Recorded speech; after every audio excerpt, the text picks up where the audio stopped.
Irmãos, muito boa noite a todos. É sempre uma alegria para mim, neste segundo dia da semana, poder vir a Recife e encontrá-los e expor a palavra do Senhor neste evento que tem abençoado a igreja neste lugar. Eu estive aqui a última vez no mês de setembro, era a última, a princípio, programada deste ano, mas naquela ocasião eu expus aqui o início do capítulo 9 de Daniel, aquela oração famosa de Daniel, e disse que não ia tratar naquele dia da profecia, não é? Daquele capítulo das 70 semanas, e estava fugindo desse desafio, mas aí o reverendo Cláudio falou, então você tem que voltar esse ano para terminar o capítulo 9 do livro de Daniel. E nós conseguimos agendar esta ocasião para voltarmos a esta passagem bíblica, agora para os versículos 20 até o versículo 27. Então eu quero convidar você a abrir a sua Bíblia em Daniel 9, Daniel capítulo 9. E eu lerei com vocês este texto bastante conhecido, embora nem sempre compreendido. Existem muitas passagens da Escritura que são assim, não é? E nós vamos tentar entender esta passagem até onde é possível fazê-lo nesta noite. Então, Daniel capítulo 9, a partir do versículo 20, a palavra do Senhor diz assim. Acompanhe aí a leitura da palavra de Deus, receba com fé esta que é a palavra do nosso Senhor. Enquanto eu ainda falava, orava, confessava o meu pecado e o pecado do meu povo de Israel, e lançava a minha súplica diante do Senhor meu Deus, pelo monte santo do meu Deus, sim, enquanto eu assim orava, Gabriel, o homem que eu tinha visto na minha visão anterior, veio rapidamente voando e tocou em mim. Era a hora do sacrifício da tarde. Ele queria instruir-me, falou comigo e disse: Daniel, agora eu vim para dar a você inteligência e discernimento. Quando você começou a fazer as suas súplicas, foi dada uma ordem, e eu vim para explicar tudo a você, porque Deus o ama muito. Portanto, preste atenção à mensagem e entenda a visão. 70 semanas estão determinadas para o seu povo e para a sua santa cidade, para acabar com a transgressão, para dar fim aos pecados, para expiar a iniquidade, para trazer a justiça eterna, para selar a visão e a profecia e para ungir o Santo dos Santos. Saiba e entenda isto. Desde que foi dada a ordem para restaurar e para edificar Jerusalém, até a vinda do ungido, o príncipe, haverá 7 semanas e 62 semanas. As ruas e as muralhas serão reconstruídas, mas será um tempo de muita angústia. Depois das 62 semanas, o ungido será morto e não terá nada. O povo de um príncipe que há de vir destruirá a cidade e o santuário. O seu fim virá como uma inundação. Até o fim haverá guerra e desolações foram determinadas. Ele fará firme aliança com muitos por 1 semana. Na metade da semana, fará cessar o sacrifício e a oferta de cereais. Sobre a asa das abominações virá aquele que causa desolação, até que a destruição que está determinada seja derramada sobre ele. Vamos orar e vamos clamar pela bênção do Senhor? Deus, nós estamos diante deste texto da Tua palavra, que em virtude da nossa distância em relação a ele, em virtude da linguagem, o tipo de literatura, certamente se torna um texto difícil para nós. Mas um texto que foi dado pelo Senhor, inspirado pelo Espírito Santo, com a finalidade de nos instruir a tua igreja. E o que nós te pedimos é que o Senhor seja o nosso mestre nessa noite, que o Senhor tome nas tuas mãos o nosso coração e que o Senhor nos ajude a entender que muito mais do que nos dar entendimento sobre algumas coisas que estão para acontecer, na verdade a tua palavra foi nos dada para nos ensinar a amar o Senhor. E nos ajuda a entender isso nessa noite, enquanto nós meditamos nesta passagem. Guia-nos por meio do teu Espírito, o mesmo que escreveu esse texto, ou inspirou a escrituração desse texto. É a nossa oração, em nome de Jesus. Amém. Irmãos, essa é uma passagem que nós dizemos ser de difícil interpretação. Em parte é mesmo, de fato nós estamos diante de uma passagem difícil, mas em parte ela se torna difícil porque nós costumamos abordá-la com uma expectativa inadequada. Do que eu estou falando? Da expectativa de obter uma cronologia precisa e detalhada quanto aos eventos futuros. É claro que as 70 semanas de Daniel têm algo a dizer sobre aquilo que está por vir, mas como eu quero mostrar a vocês nesta ocasião, esta profecia é, na verdade, parte de um todo maior, que nos oferece conhecimento parcial e não conhecimento exaustivo sobre o futuro.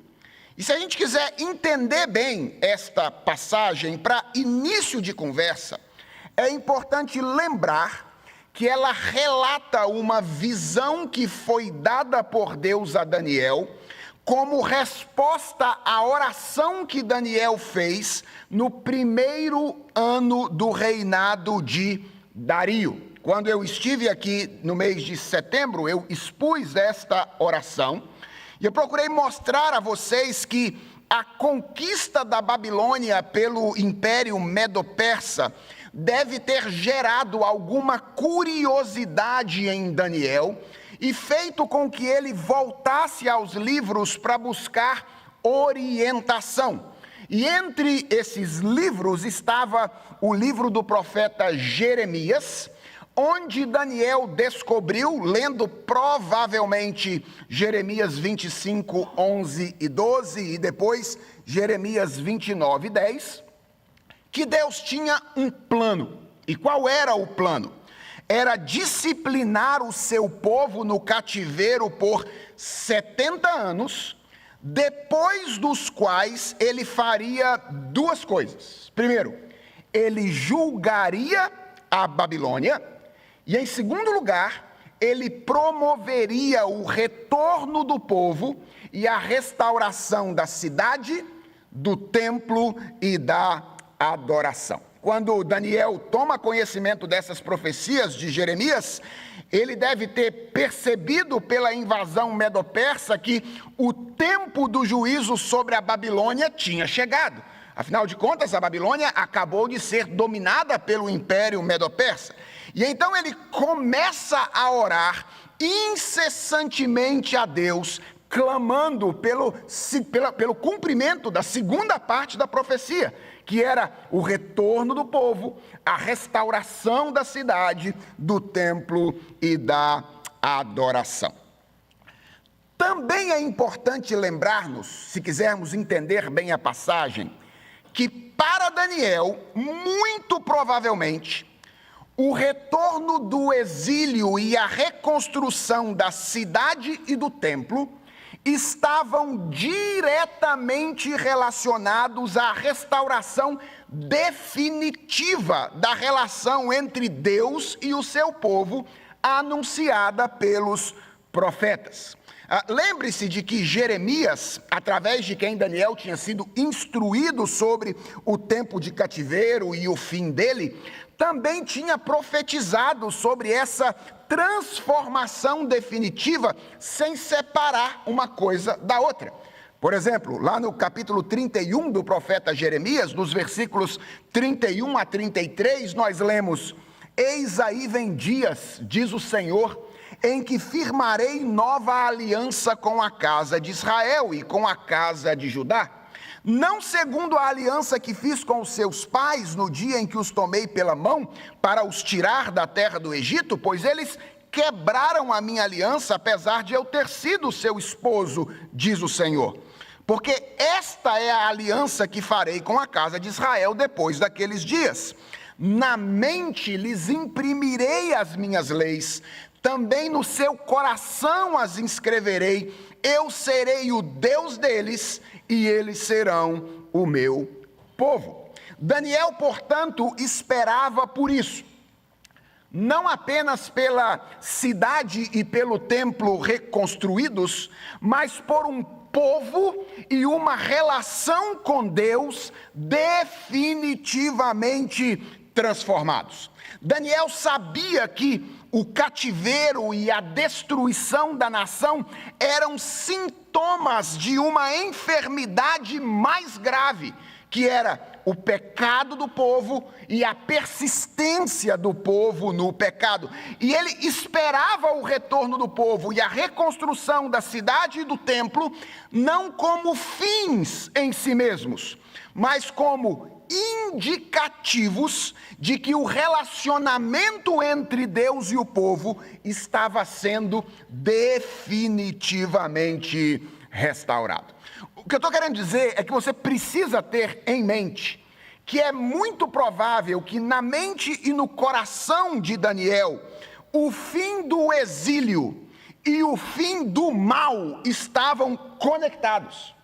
A reconstrução da cidade de Jerusalém e a habitação definitiva de Deus com o seu povo estavam ligados.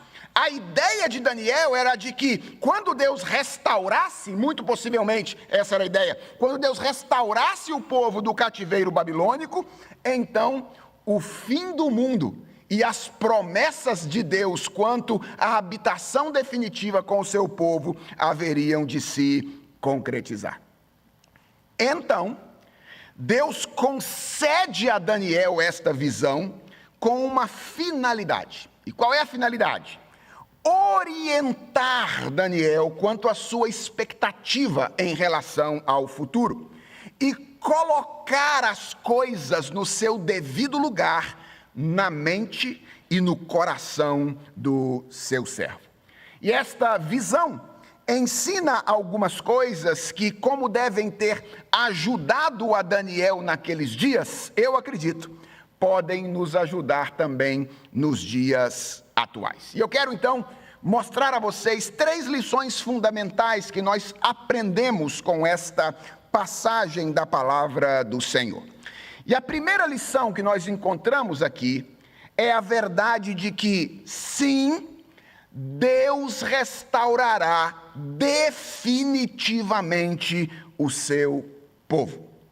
Veja o versículo de número 24. O texto diz assim: 70 semanas estão determinadas para o seu povo e para a sua santa cidade, para acabar com a transgressão, para dar fim aos pecados, para expiar a iniquidade, para trazer a justiça eterna, para selar a visão e a profecia e para ungir o Santo dos Santos.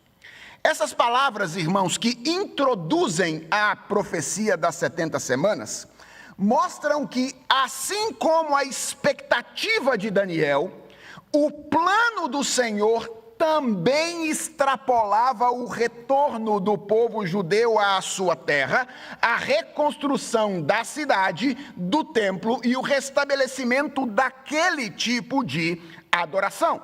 Vejam que nessas palavras do versículo 24, o anjo Gabriel fala de um tempo determinado, que ele chama aqui de 70 semanas, para que 6 coisas acontecessem. E veja que 6 coisas são essas: a transgressão chegasse ao fim, os pecados acabassem, a iniquidade fosse de uma vez por todas expiada, justiça eterna fosse trazida, a visão e a profecia fosse selada e o Santo dos Santos fosse ungido. Cada uma dessas expressões tem, obviamente, um sentido específico, e nós poderíamos passar a noite aqui falando sobre o sentido isolado de cada uma delas, mas elas nos interessam agora mais no sentido no qual elas se assemelham. E o que eu quero que você perceba é que todas elas se referem a atos redentores de Deus, ou a efeitos de atos redentores de Deus, que sugerem resultados definitivos. O texto fala de transgressão acabada. O texto fala de pecado finalizado. E se 5 delas sugerem isso, tem uma que deixa isso muito claro, que é a 4ª. Ela fala de justiça eterna sendo trazida, o que só faz sentido no contexto de uma redenção consumada, ou no contexto de uma redenção completada. Então, o cenário descrito aqui, do final desse tempo determinado, aquilo que o texto chama de 70 semanas, não é o de uma transformação parcial ou de uma transformação temporária, mas de uma transformação completa, total e definitiva. Era isso o que Daniel aguardava, e é o que a profecia diz que ele haveria de ver. Portanto, o texto nos ensina, em primeiro lugar, que Deus prometeu e Deus restaurará definitivamente o seu povo. E antes de progredir para a segunda lição, deixe-me fazer uma pergunta a você. Você acredita nisso? Você crê que Deus restaurará definitivamente o seu povo?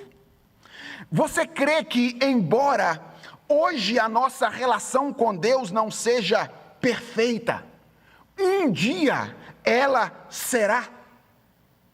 Você crê que, embora nós vivamos hoje em uma realidade de experiências ambíguas, Deus nos fará viver um dia em uma realidade onde a graça e a verdade andarão abraçadas, onde a justiça e a paz se beijarão? A eternidade, essa é a pergunta, é uma realidade para você? Ou é apenas uma ideia, uma hipótese, uma possibilidade distante? Se você é um cristão, eu quero dizer a você nessa noite que você é chamado a crer e a aguardar pela restauração definitiva que Deus haverá de trazer. E se você aguarda por esta redenção, eu quero convidar você nessa noite a perseverar, a permanecer firme em sua santificação, a continuar lutando pelo seu casamento, a seguir orando pelos seus filhos, a continuar servindo na sua igreja, a não desistir de agir corretamente no ambiente dos seus negócios, porque o texto bíblico diz que tão certo quanto 1 mais 1 é igual a 2, aquilo que você espera acontecerá. Mais cedo ou mais tarde, Deus fará novas todas as coisas. E você perceberá que o seu esforço, lutando pela sua santidade, orando pelos seus filhos, batalhando pelo seu casamento, trabalhando pela santificação da sua igreja, não será em vão. Essa é a primeira lição que aprendemos nesta passagem. Deus restaurará definitivamente o seu povo. Mas há uma segunda coisa que nós aprendemos aqui. E a segunda coisa é que Deus restaurará o seu povo a seu tempo. Essa é a segunda coisa que nós aprendemos aqui. A mensagem que Gabriel traz a Daniel é uma boa notícia. Afinal de contas, como nós vimos aqui no começo, ela confirma que aquilo que Daniel esperava haveria de acontecer. Ao mesmo tempo, ela é uma mensagem absolutamente desafiadora para ele, porque ela corrige algo da expectativa que ele tinha. Qual expectativa? A de que aquilo que ele esperava que acontecesse junto, que era a libertação do cativeiro e a restauração definitiva, o texto diz, a profecia o ensina, que isso na verdade aconteceria separado por um longo tempo, que é descrito aqui no texto por 70 semanas. Talvez você esteja ouvindo e dizendo, pastor, mas 70 semanas não é algo tão grande assim. Afinal, se um ano tem 52 semanas, 70 semanas, nós estamos falando aí mais ou menos de um período de 1 ano e meio. Bem, há certo consenso entre os estudiosos de que assim como a profecia de Jeremias, que foi lida por Daniel, fala de anos, as semanas aqui se referem também a semanas de anos, e não semanas de dias. A conta, portanto, seria 70 períodos de 7 anos, que significaria mais ou menos 490 anos. Agora, a pergunta que não quer calar é, seria este um número literal? 490 anos, 70 semanas de anos. E aqui nós chegamos à primeira controvérsia na interpretação desta passagem. E acalme-se, ainda não é a maior delas, certo? Ainda tem uma controvérsia um pouquinho maior por vir. Há basicamente 2 grupos de intérpretes, aqueles que entendem que as 70 semanas devem ser entendidas como um período literal de 490 anos, e aqueles que defendem que elas devem, na verdade, ser entendidas simbolicamente, como uma referência a um determinado período de tempo. E eu, particularmente, entendo que a interpretação simbólica é a melhor interpretação, por 4 razões, pelo menos, que eu quero apresentar para você. A primeira razão é o gênero literário. Nós estamos lidando aqui nessa passagem com literatura apocalíptica, veterotestamentária, mas literatura apocalíptica. E uma das características de literatura apocalíptica é o simbolismo. Literatura apocalíptica lida com números simbolicamente e não literalmente. A segunda razão é a coerência interpretativa. Mesmo quem interpreta as semanas literalmente, as interpreta como períodos de 7 anos e não de 7 dias. Ou seja, em certo sentido, eles já dependem de simbolismo na sua própria interpretação. Se a gente fosse interpretar literalmente, nós deveríamos falar de 70 semanas literalmente, e não de 70 períodos de 7 anos. Então, segunda razão é a questão da coerência interpretativa. A terceira razão pela qual eu entendo que a interpretação simbólica é a melhor é o problema histórico. A interpretação literal tem um grande desafio, que é o de encaixar as previsões da profecia em eventos ocorridos nos 490 anos seguintes. E deixa eu dizer uma coisa a vocês, é muito difícil fazer isso de uma maneira ajustada. Além do que, isso acaba fazendo com que o intérprete escolha acontecimentos que não são os mais naturalmente sugeridos pela passagem para fazer a coisa caber nos 490 anos seguintes. Então, há um problema histórico interpretar literalmente essa profecia. E a quarta e última razão é o uso dessa expressão na Escritura. 70 vezes 7 é uma expressão usada em outros lugares da Bíblia. Talvez você se lembre disso. E o uso em outros lugares é claramente um uso simbólico e não um uso literal. Por exemplo, quando Jesus responde a Pedro, dizendo que ele deveria perdoar ao seu irmão até 70 vezes 7, ninguém interpreta a fala de Jesus como se ela significasse que se uma ofensa acontecesse pela 491ª vez, então Pedro estaria livre e desobrigado de perdoar. Todo mundo reconhece que o que Jesus está fazendo ali é expandir a perspectiva de Pedro sobre o perdão. E o que eu quero que você perceba é que, de certa maneira, isso também é o que está acontecendo aqui.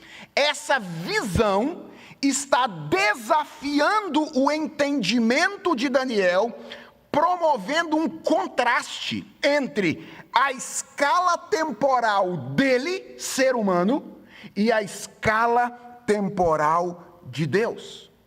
Na cabeça de Daniel, tudo terminaria em 70 anos. E vem Gabriel para dizer que este era o tempo de Deus para uma restauração parcial e temporária. A restauração de Judá do cativeiro babilônico. Mas que a obra de redenção, que transformaria definitivamente o seu povo e promoveria a vitória final de Deus sobre os seus inimigos, sobre o pecado e o mal, demoraria mais um pouco. Demoraria 70 vezes 7. E se esta é uma lição, irmãos, que Daniel, vivendo no mundo antigo, precisava aprender, imaginem nós que vivemos na era do instantâneo e estamos acostumados a receber tudo aquilo que nós desejamos receber imediatamente. A nossa comunicação é instantânea, a nossa alimentação é instantânea, e isso pode nos levar a imaginar que os nossos relacionamentos com Deus e com os outros devem ser instantâneos também e produzir resultados imediatos. E sabe qual é o perigo disso? O perigo é nos tornarmos impacientes. Primeiro, quanto à nossa própria santificação. Começarmos a imaginar que nós devemos ser transformados num piscar de olhos. E quando isso não acontece, nós pensamos que algo está errado conosco. Nós começamos a imaginar que nós não estamos fazendo progresso nenhum. E às vezes nós não nos tornamos apenas impacientes com respeito à nossa santificação.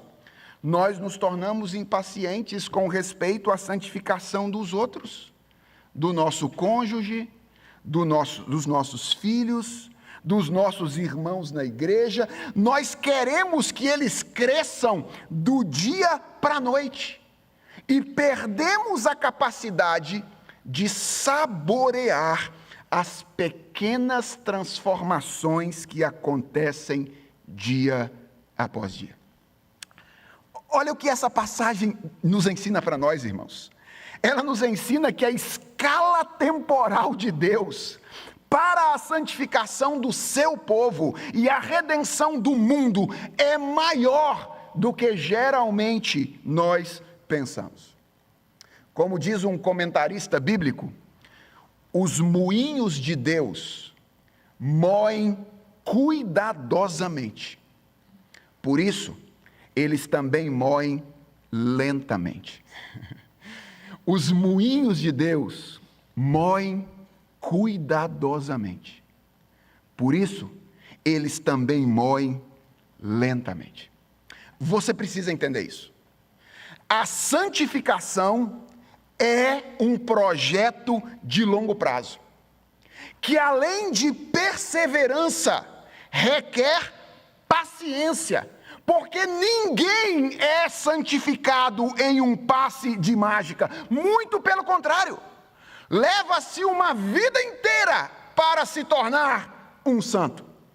E quando nós chegamos ao final dela, então nós encontramos a nossa glorificação do lado de lá da eternidade. Isso obviamente não deve nos desanimar, isso obviamente não deve nos servir de licença para nos entregarmos ao pecado, isso deve gerar em nós duas coisas. Primeiro, dependência diária de Deus.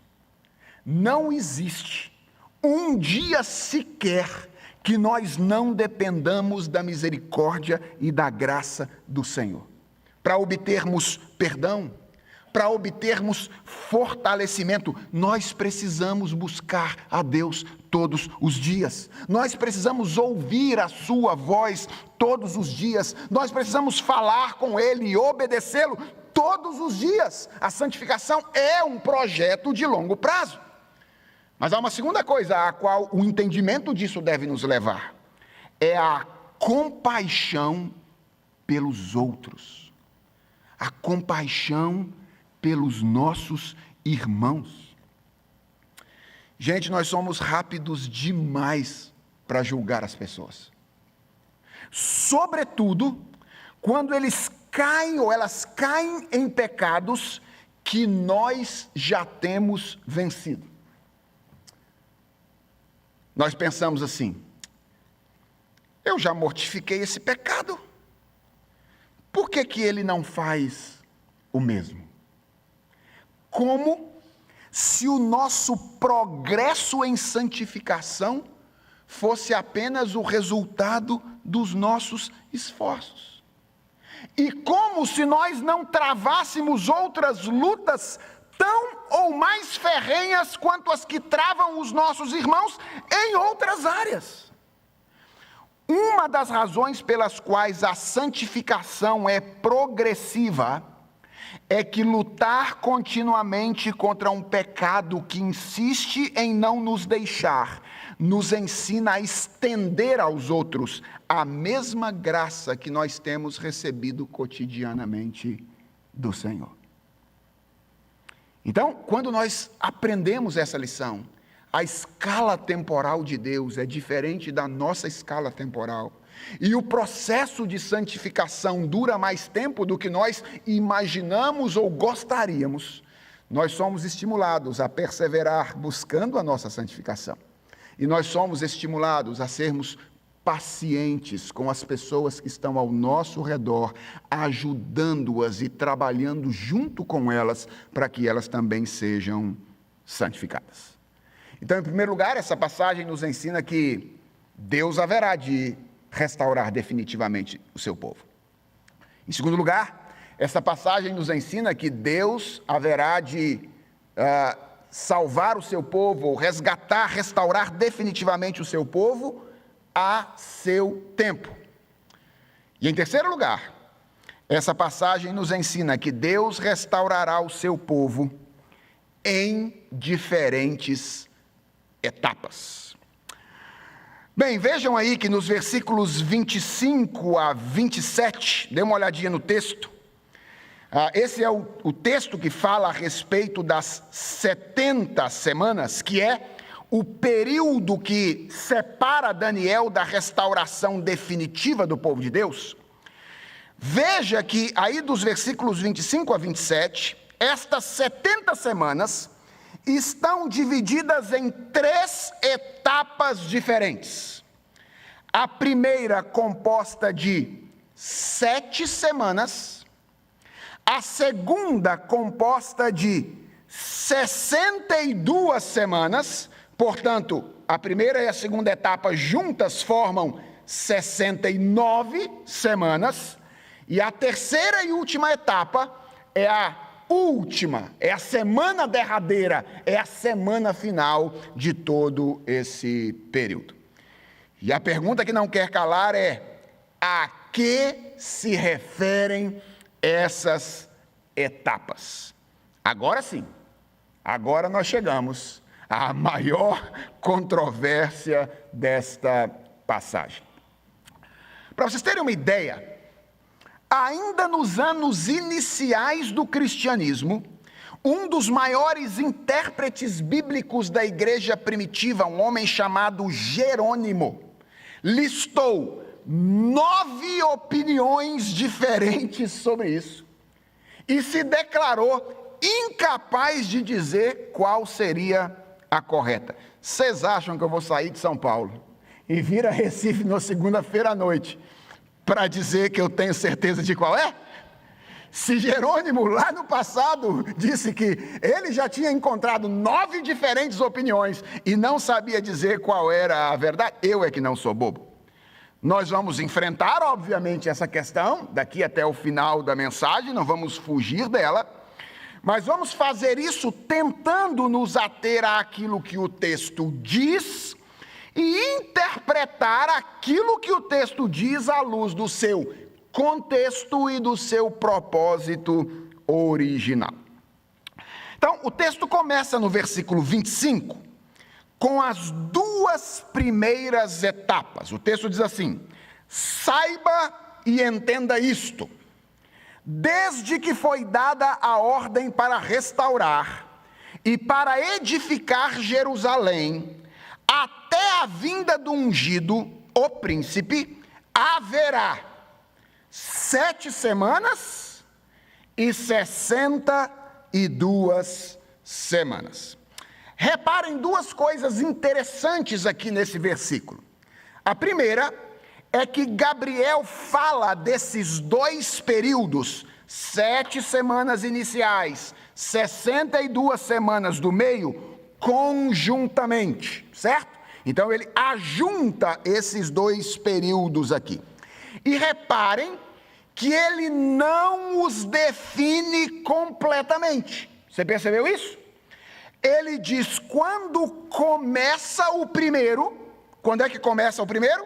Primeiro período de 7 semanas, no término do exílio, indicado aqui pela ordem para o retorno e a reconstrução da cidade. Então ele diz quando é que começa o primeiro período. Ele diz também quando o segundo período termina. Quando é que termina o segundo período?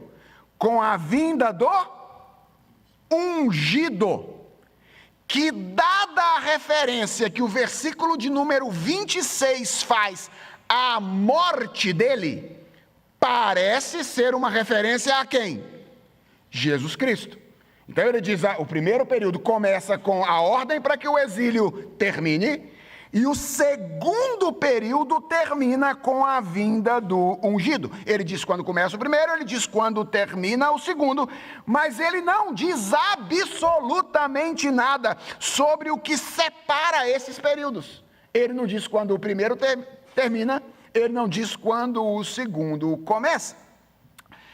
E considerando que o tema da oração de Daniel é a reconstrução da cidade e do templo, eu penso ser plausível imaginar, é só um exercício de plausibilidade, certo? Que a separação tem a ver com este acontecimento. Pelo que Daniel estava orando? Pelo retorno do povo de Israel à cidade de Jerusalém. Então, eu acredito que é plausível imaginar que este evento é o que está no meio desses 2 períodos iniciais. Se for assim, a primeira etapa, de 7 semanas, é uma referência a um período que vai do final do cativeiro até a reconstrução do templo ou dos muros, por volta do ano 445 a.C. Pastor, isso dá exatamente 70? Não. Se a gente for olhar mais ou menos quando a ordem foi dada para o retorno e quando os muros são reconstruídos com Neemias, isso dá mais ou menos 94 anos. Esse é o período que a gente tem entre um acontecimento e outro. E a segunda etapa, que é chamada aqui de 62 semanas, iria dessa reconstrução até a vinda do Messias, ou o nascimento de Jesus Cristo com o início da era cristã, que dá mais ou menos 445 anos. Isso, porém, irmãos, é uma especulação. É uma especulação plausível, mas é uma especulação. O texto não nos dá essa informação. O que o texto faz, e eu acho que a gente tem que prestar atenção nisso, por quê? Porque esse texto não foi dado para esconder, certo? Ele foi dado para revelar. O que o texto faz, claramente, é conectar Daniel com a pessoa de Jesus Cristo. Isso o texto faz de maneira clara. O versículo 26 começa com essa expressão: depois das 62 semanas, indicando que os dois últimos versículos agora vão descrever o quê? O último período, ou aquilo que é chamado no texto de a semana final, a última semana, ou esta semana derradeira, que, como nós já sabemos, começa com o quê? O nascimento do ungido, a vinda do Senhor Jesus Cristo. E agora é que a coisa fica complicada. Por quê? Porque alguns acontecimentos desta semana são destacados aqui nesses dois versículos finais, e os dois primeiros, no versículo 26, são relativamente claros e de mais fácil interpretação. Então, qual é o primeiro acontecimento do qual o versículo 26 fala? A morte do ungido. Veja, o texto diz: o ungido será morto e não terá nada, ou literalmente no texto hebraico, já não estará. Uma provável referência ao sacrifício de Jesus, nos termos semelhantes ao que o profeta Isaías faz, quando ele diz que ele foi cortado da terra dos viventes. Ele já não estará. Então, a morte do ungido parece ser uma referência à morte de Jesus Cristo.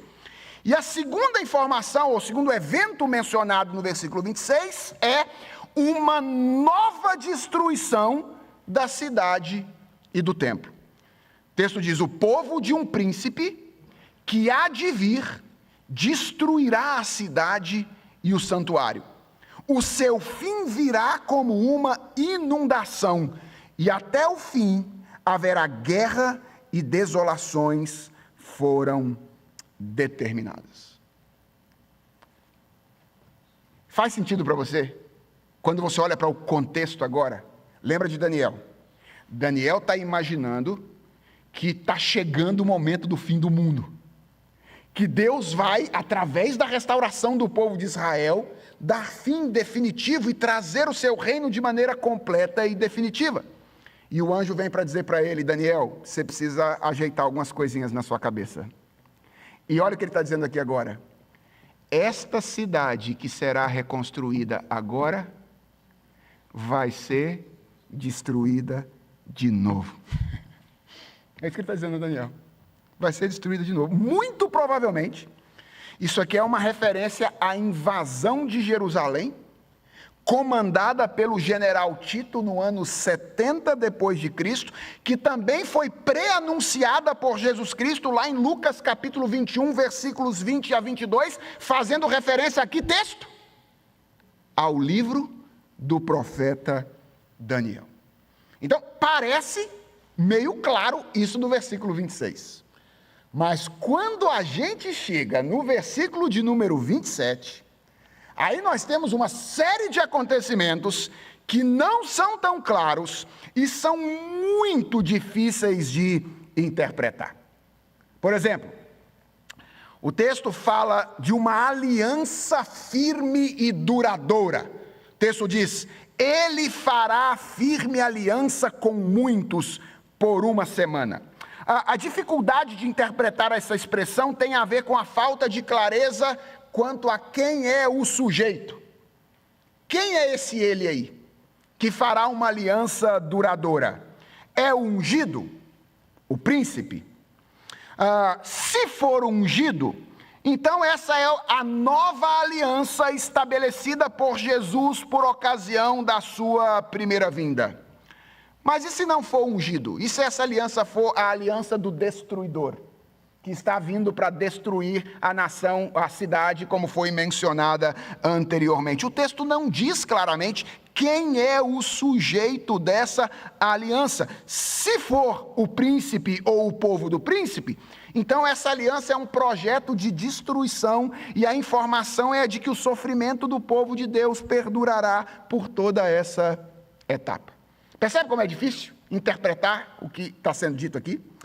O segundo evento que é mencionado é a cessação dos sacrifícios em ocasião determinada. O texto diz: na metade da semana fará cessar o sacrifício e a oferta de cereais. Veja que curioso, tem uma outra divisão aqui.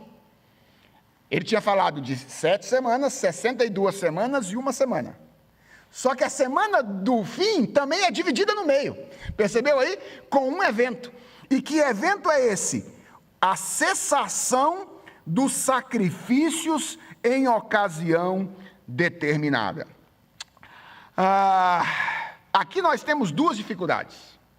Primeiro, nós não sabemos quem é o sujeito, quem é que vai cessar esses sacrifícios, e nem sabemos como é que ele vai fazer isso. Então, existem duas hipóteses. Primeira, pode ser o ungido, e neste caso, os sacrifícios cessam porque a morte dele os torna obsoletos. Então, pode ser que essa referência da metade da última semana, já que ela começa com o nascimento do ungido, seja uma referência à sua morte, à cruz do Calvário, que dá fim aos sacrifícios porque os torna obsoletos. Mas também pode ser o príncipe. E nesse caso, os sacrifícios cessam por proibição, porque eles são proibidos de serem realizados. Então pode ser tanto uma referência à cruz e à morte de Jesus Cristo, quanto à perseguição da igreja, proibindo o seu culto e a sua adoração. Há inclusive quem relacione isso à futura soltura de Satanás e o levantamento do anticristo. Mas veja que curioso, percebe como é que, embora você tenha essas divisões, elas não são tão exatas assim? Se a gente estiver falando de uma semana cortada no meio, o meio da semana é o ano 30, 33 da era cristã. E a segunda metade não acabou até agora. A gente continua vivendo nessa segunda metade da última semana. E o texto termina aí no versículo 27, falando de uma nova ocasião de destruição. Ele diz: sobre a asa das abominações virá aquele que causa desolação, até que a destruição que está determinada seja derramada sobre ele. Novamente, o texto não é claro a respeito de quem traz a destruição. Então, há quem entenda que ele ainda está falando do ungido, e então, nesse caso, a destruição do templo no ano 70 seria um ato do juízo de Deus, e esse seria essa referência a que a profecia menciona aqui, mas na minha opinião, é difícil que essa seja uma referência ao ungido. Por quê? Porque o texto fala de alguém que causa destruição até que ele próprio seja destruído.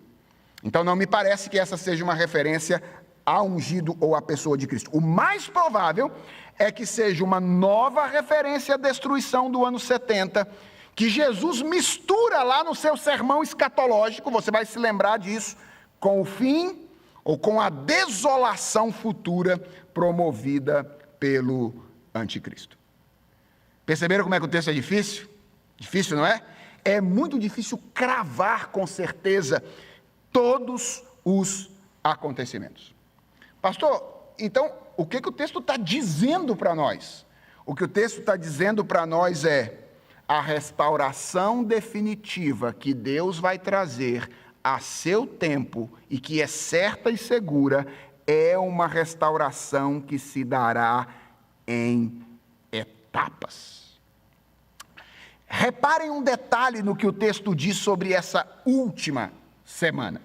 Ele diz quando ela começa. Quando é que a última semana começa? Com a vinda do ungido. Ela também menciona um evento importante que acontece no meio dessa semana. E eu já disse a vocês que eu tenho uma suspeita. Qual é a minha suspeita? Essa é uma referência à crucificação, o meio da última semana. Mas o texto não diz quando ela termina. Ele diz quando ela começa, ele diz algo que acontece no meio dela e que é importante, mas não diz quando ele termina. E a pergunta é, por quê? Por que o texto não diz quando a última semana termina? Ora, porque o propósito da profecia não era dar a Daniel uma cronologia precisa e detalhada a respeito dos eventos futuros.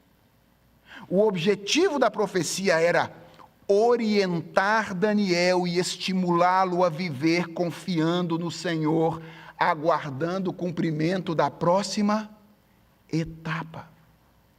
Porque é assim que a gente vive como povo de Deus neste mundo, aguardando o cumprimento das próximas promessas do Senhor. No caso de Daniel, isso significava o quê? Aguardar, para além da reconstrução da cidade e do templo, a vinda do ungido, por meio de quem Deus habitaria com os homens. E nós sabemos que esse momento já chegou. Uma aliança firme foi estabelecida com muitos para além da nação de Israel. O texto bíblico diz que ele morreu, tornando o templo desnecessário, tornando os sacrifícios obsoletos, ressuscitou, foi assunto aos céus. E em sua ascensão, 2 outros anjos estenderam a profecia, revelando que a última semana terminaria com o seu retorno glorioso. Esse Jesus, que foi levado do meio de vocês para o céu, virá do modo como vocês o viram subir. Sim, irmãos, a última semana começa no nascimento do ungido, e hoje nós sabemos onde ela termina. Ela termina no retorno do ungido. Começa com ele, termina com ele. Ele é o alfa e ele é o ômega. Por isso, o que nos cabe hoje não é diferente daquilo que cabia a Daniel. O que Daniel tinha que fazer? Esperar o ungido. O que nós temos que fazer? Esperar o ungido. E a pergunta é, como? Nesse mesmo dia, o da ascensão, ele disse como é que nós deveríamos aguardá-lo. Lembra, os discípulos estavam picados pelo bichinho da curiosidade. E ele disse, Senhor, eles disseram, é agora a hora que o Senhor vai restaurar o reino a Israel? Olha o bichinho de Daniel picando os discípulos de Jesus. É agora, vai acontecer nesse momento. E então Jesus respondeu, não cabe a vocês conhecer tempos ou épocas que o Pai fixou por sua própria autoridade. Mas vocês receberão poder ao descer sobre vocês o Espírito Santo. E vocês serão minhas testemunhas, tanto em Jerusalém, como em toda a Judeia e Samaria e até aos confins da terra. Qual é a expectativa do ungido quanto aos seus discípulos, não é que eles sejam adivinhos, é que eles sejam testemunhas. No dia que a última semana acabar, e você se encontrar com ele, ele não vai perguntar para você, você sabia que era hoje? Não é isso que ele vai perguntar para você. O que ele vai perguntar para você é, você falou para os outros? Você contou para os outros que você estava me aguardando? E você disse que era isso que eles deviam aguardar? O que Deus espera de nós não é que nós façamos cálculos para saber o dia em que Ele haverá de retornar. O que Ele espera é que o aguardemos com o coração cheio de esperança, enquanto nós contamos para as pessoas como é que essa história que a gente conhece chegará ao fim.